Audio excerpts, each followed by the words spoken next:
Welcome to another night in the NBA.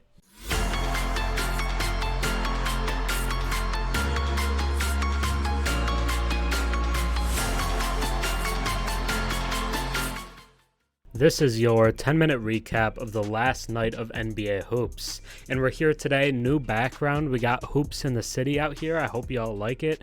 Better than the college dorm background.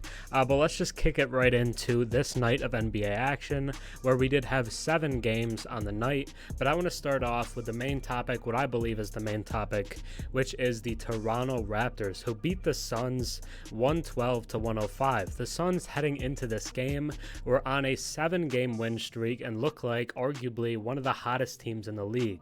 The Magic just won their 8th straight tonight, so whichever you think was hotter, that's up to you. But the Suns were blazing, and they have Kevin Durant back in this game. So you have Booker, you have Durant. It seemed like they were primed to win this one easily, but that's just not what happens. It doesn't go down that way because the Raptors win it. Toronto 112-105. They take this victory, and I thought about making the title of this something like Stop Sleeping on the Raptors, or the Raptors are proving the doubters wrong, or something like that.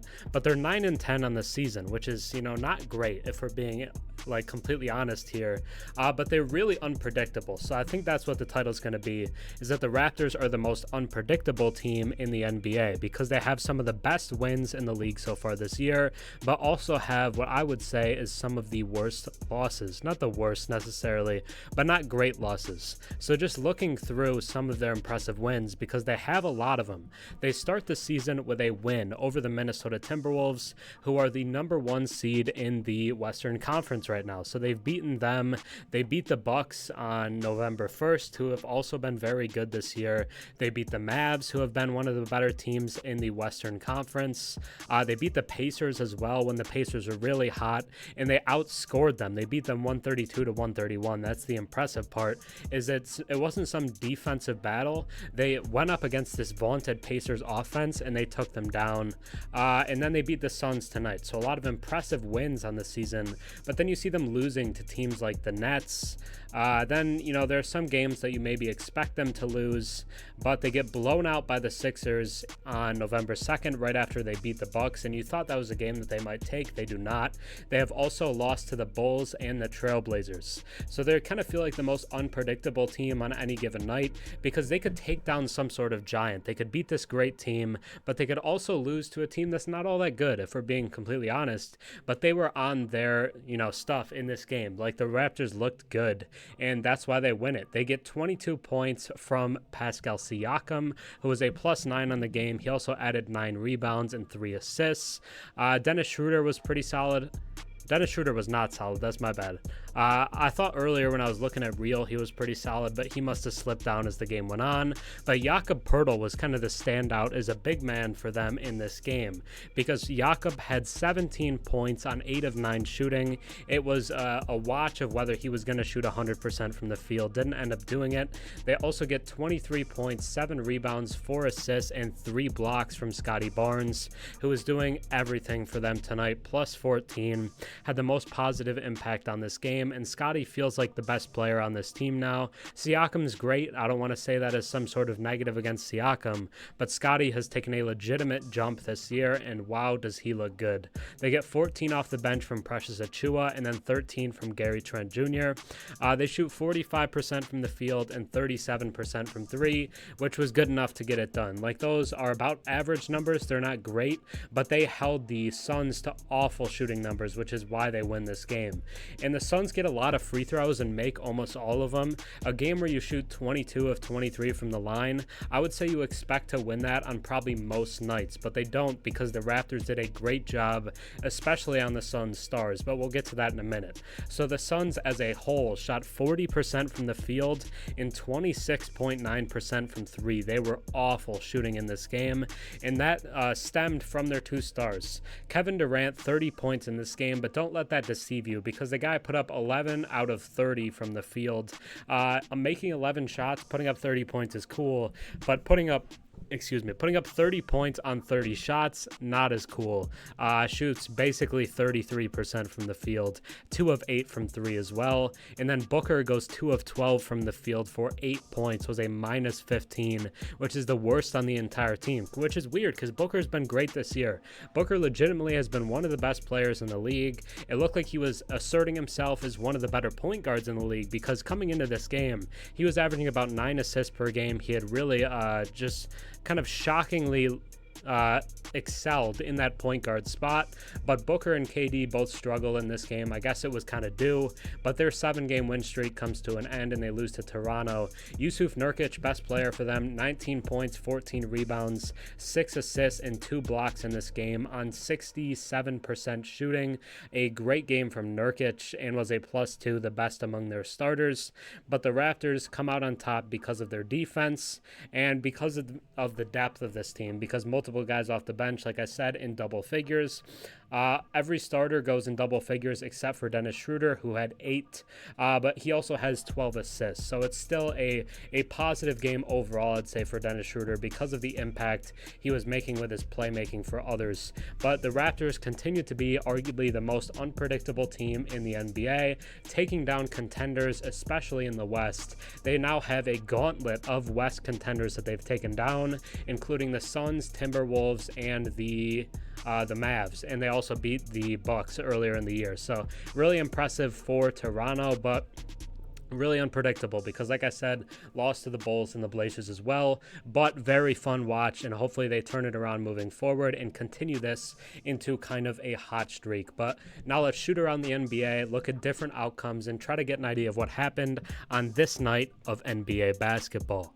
So, in other action from around the NBA, we had 6 other games on this night of NBA hoops, and I'll just start us off with the early games because the early 2 were both obvious outcomes even heading into the night, because the Lakers were taking on the Pistons and the Magic were taking on the Wizards. The Pistons and Wizards are 2 of the worst 3 teams in the NBA. The Pistons, after this loss today, have lost their 15th straight.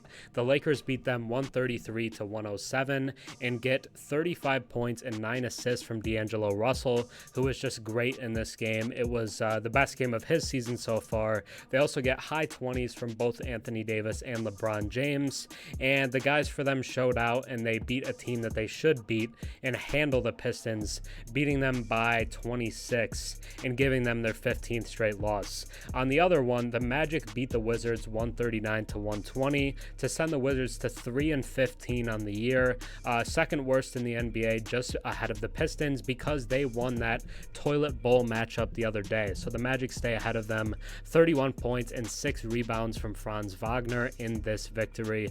The Wizards get 22 from Denny Avdia, but they were not even in the same realm of a team as the Magic are. And Cole Anthony and Jalen Suggs kind of reenact the LeBron and Wade dunk, but I don't know if everybody knows this, except LeBron didn't catch it off a lob. It was actually a bounce pass behind him in the iconic dunk, which people know from the still image, and this one was a lob in the air to Cole Anthony.